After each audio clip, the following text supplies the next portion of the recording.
Olivia, vou falar de coisa séria, vou falar da mudança do departamento médico do Corinthians, que a gente trouxe aqui, né, ontem, a saída da doutora Ana Carolina. E, inclusive, né, você trouxe bastidores sobre essa saída, que ainda estão sendo investigados e falados mesmo mais a fundo, né? Acho que aos poucos a gente vai ter mais informações.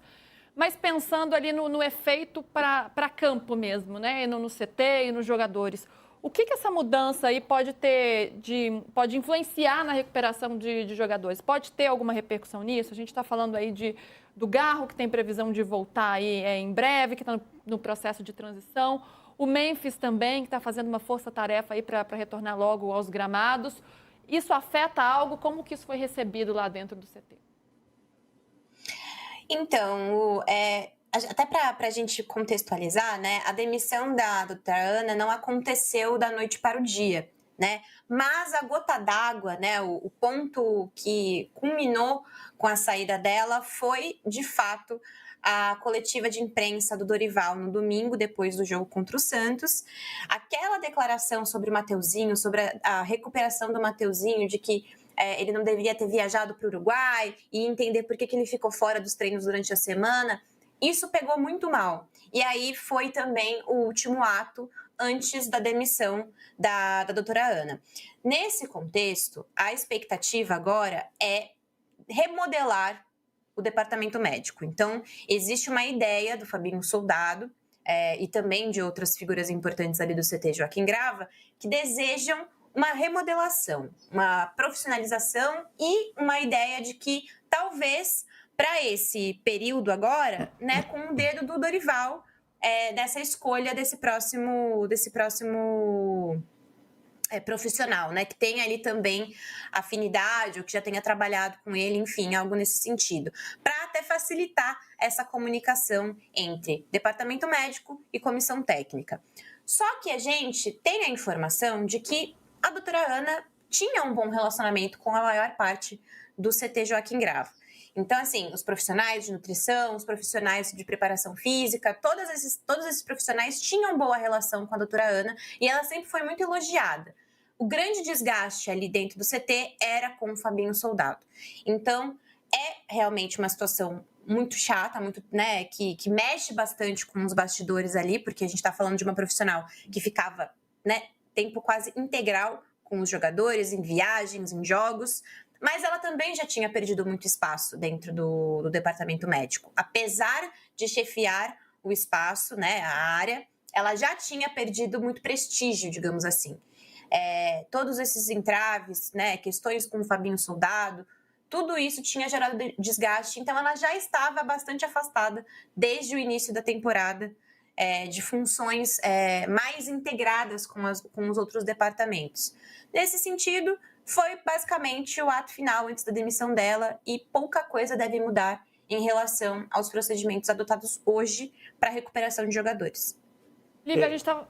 Não, eu ia só falar que a gente tocou nesse ponto ontem, né? A gente levantou aqui a pergunta sobre poder ter machismo na história, eu acho que deve... Sobre os atritos da doutora entre a doutora e o Fabinho Soldado, né? Para usar os termos melhores. Eu acho que você ter a primeira médica mulher num departamento médico de um clube profissional do Brasil sempre vai dar aí o olhar machista. Não tem como não ter. Daí a você ter... Não tem como não ter, não. Tem como não ter. Mas a gente sabe que tem, né? A doutora Eva, no Chelsea, também chegou uma hora que ela não suportou. Então, eu acho que tem. Eu acho que é um ingrediente que aparentemente é indiscutível. Mas não parece ter sido esta a principal razão. Acho que é parte do cardápio. Você vai criando atritos, você vai criando ruídos de comunicação até chegar um momento em que o profissional cai. Por isso que eu citei ontem casos de Palmeiras nos anos 90, que teve mudanças de médico 3 vezes no período de 4 anos, do Dr. José Sanches, que foi olhado com algum preconceito num dado momento, 5 anos atrás, enfim. Também acontece situações com homens. Acho que o fato dela ser mulher é um ingrediente que também pode ter interferido na situação. Mas tem uma questão política, né? Teve um atrito do Fabinho com ela que foi levando, como tudo que a Lívia já explicou. A Lívia explicou como isso está sendo, está sendo essa repercussão dentro do CT. Agora, Lívia, queria trazer também uma matéria que você publicou hoje no All Sport, uma matéria bem relevante aí sobre o contrato com a Adidas, que só será analisado depois da votação do impeachment marcada para o dia 26. A direção do Corinthians enviou ao Conselho de Orientação o pedido para apresentar o contrato de material esportivo da Adidas. Porém, a oferta será analisada só depois da votação do pedido do impeachment contra o presidente Augusto Melo. Como é que está sendo essa história? Seria prudente analisar um contrato tão importante agora ou só depois? Como que isso está sendo visto aí no Corinthians? É exatamente essa justificação, a justificativa, né, do CORE, né, o Conselho de Orientação, que é o órgão que fiscaliza esses contratos antes da assinatura final, né, antes da proposta virar um negócio. Então, a justificativa desses membros do CORE está embasada nessa questão pura e simples de data. Antes de acontecer a votação do impeachment, seria imprudente, né, colocar esses números na mesa e trabalhar com essa proposta de uma forma mais formal, né, de forma oficial, porque isso poderia acarretar no futuro um problema, né, de rompimento de contrato e tudo mais, que aí não teria como corrigir, né? Então, até a saída ou não, ou a permanência mesmo do Augusto Melo, o CORE não deseja tratar desse assunto. E como falta uma semana, né? Agora, exatamente 6 dias, né, para essa votação, a ideia do CORE é que seja no começo de junho, até sugerir uma data do dia 2 para isso acontecer, só que a diretoria não gostou, né, dessa posição do CORE, entendendo que esse contrato tem um peso muito grande, é um patrocínio que tem um viés não político, mas um viés para o Corinthians de forma geral. E isso pesou muito, né, para eles na decisão do CORE de ser mais um caso político contra o Augusto Melo. De qualquer forma, o CORE hoje já desconsiderou a possibilidade de conversar, né? Porque antes de assinar o contrato, a diretoria precisa apresentar a proposta para o CORE, mostrar os números, mostrar o que seria esse contrato, para aí sim ele caminhar dentro do clube, né? Não dá para, sem essa autorização formal, sem esse aval, o Corinthians não poderia assinar. Então, isso está no estatuto, né?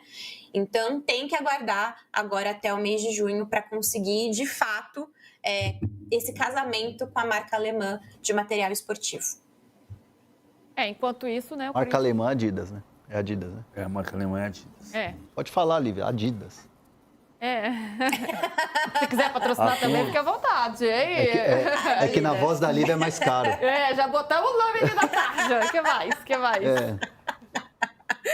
Mas e aí a gente tem que lembrar que tem a história da Nike, né? Que o Corinthians não poderia negociar com outra empresa de material esportivo. Existe uma cláusula de exclusividade e de compromisso da Nike de cobrir qualquer proposta. Então, assim, se eu não puder cobrir a aposta, isso é a cláusula da Nike com o Corinthians. Se eu não puder cobrir essa proposta, aí sim o Corinthians pode negociar com outra fornecedora. Caso contrário, a prioridade da negociação é com a Nike. Então, o Corinthians está, né, de certa forma, quebrando esse contrato, né, quebrando essa cláusula, e que poderia acarretar também um processo no futuro. Claro. Então, são vários pesos, né, e várias medidas aí que o Corinthians precisa se atentar, porque a questão jurídica hoje também causa muita insegurança nessa questão do contrato com a Nike. Olivia, no ano passado, não sei se você vai se lembrar, quando o Palmeiras fechou a negociação para renovação com a Puma, eu cheguei a publicar do interesse que a Adidas tinha pelo Corinthians, que é um interesse antigo. É um interesse muito antigo. O Corinthians conversou com a Adidas e a Adidas conversou com o Corinthians muitas vezes lá no passado. Antes da Nike, depois da Nike, muitas vezes se interessou pelo Corinthians. Acontece o seguinte, tem um contraponto que é do lado, e é uma análise, mais do que uma informação precisa, é uma análise. A Adidas precisa de um clube em São Paulo. Quando a Adidas rompeu com o São Paulo, a Adidas saiu do Palmeiras em 2018, a Puma assumiu em 2019, a Adidas ficou com o São Paulo antes junto com o Palmeiras, depois só com o São Paulo. Quando a Adidas sai do São Paulo, imaginava-se imediatamente, como era o final do período da Puma, a Adidas ia voltar para o Palmeiras. A Puma ganhou a concorrência, fez uma proposta, cresceu a proposta, fez uma oferta tentadora. Os varejistas gostam muito do trabalho da Puma com o Palmeiras. A Adidas ficou sem marca em São Paulo. E o Corinthians é uma tentação. Para a Adidas sempre foi um objetivo Sim, da Adidas. claro. Pelo consumo, pela torcida que tem, o tamanho e tal, assim como eles estão no Flamengo, né? De todos os grandes clubes do Brasil, todos, os 12 grandes, né? Vasco, Botafogo, Flamengo, Fluminense, Palmeiras, São Paulo, Santos, Atlético, Cruzeiro, Inter, Grêmio, Bahia, Vitória, Santa Cruz, Sport, todos já foram Adidas algum dia. Só o Corinthians não foi. E eu não sei se a Lívia já trouxe aqui, imagino que sim, mas o argumento do Corinthians para romper com a Nike é que a nova gestão, a gestão Augusto Melo, Vinícius Cascone, eles viram que o contrato estava muito defasado. Não só na questão de valores, mas também falta de material, de entrega de material mesmo também. Então, assim, foi é o argumento que eles estão buscando ali um espaço jurídico. O atendimento, né? Eles pegam também que o atendimento, serviço prestado pela Nike, depois que a Nike deixou o Brasil, né? Hoje quem faz o serviço aqui no Brasil é a Fisia, que é a empresa, o CNPJ, que fornece e distribui os materiais da Nike. Então, desde que aconteceu essa mudança, eles também não ficaram satisfeitos com o serviço prestado, né, que é do mesmo grupo da Netshoes. Então, isso tem influenciado, tanto que chega uma camisa nova, por exemplo, a All Black foi uma das que teve mais reclamação, porque acabou muito rápido e não tinha reposição. E aí os torcedores também ficaram bastante insatisfeitos. Tem toda essa questão, são várias questões, mas a verdade tem um contrato, tá vigente e precisa, e aí é aquela história que a gente já publicou há algumas semanas. O Corinthians está disposto a comprar a briga jurídica. E é isso. Beleza, Livoca, obrigada. Boa sorte com a gatinha aí. Cuide bem da gatinha aí, dos gatos, da comunidade de gatos na sua casa. Beijo. Obrigada, gente. Tchau, tchau.